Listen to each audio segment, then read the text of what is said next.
Madam? நல்லா இருக்கேன். நீங்க எப்படி இருக்கீங்க? நான் நல்லா இருக்கேன் மேடம்.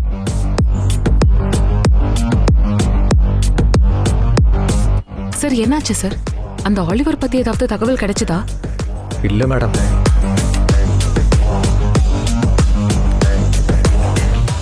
நீங்க அவரோட ஸ்கெட்சை போலீஸ்ல கொடுத்தீங்கல்ல? ஆமா சார். அன்னைக்கு நானும் மதிவதனி மேமும் அவரோட உருவத்தை சொன்னோம்.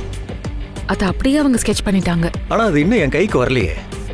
அது மட்டும் என் கையில கிடைச்சா போதும், ஏதாவது ஒரு வகையில அவனை அடையாளம் கண்டுபிடிச்சிருவோம்.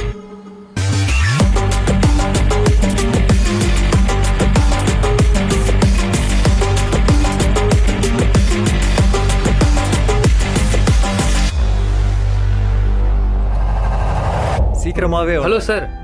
ஹலோ சக்தி, எப்படி இருக்கீங்க? நல்லா இருக்கேன் சார். நீங்க எங்க?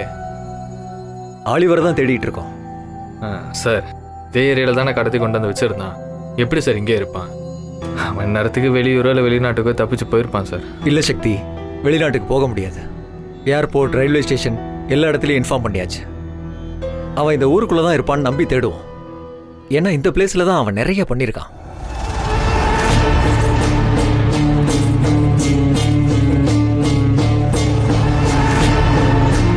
அவன் இந்த கடத்தல் விஷயம் மட்டும் இல்லாமல் வேற எதுலையும் கூட சம்மந்தப்பட்டிருப்பான்.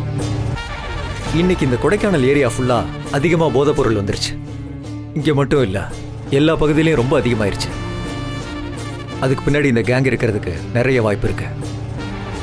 ஸோ இதுக்கு சம்மந்தப்பட்ட ஆட்களை பிடிச்சா அவனை பற்றின தகவல் கிடைக்கலாம். பல விதத்தில் நாங்கள் ஆலிவரை தேடிக்கிட்டு தான் இருக்கோம்.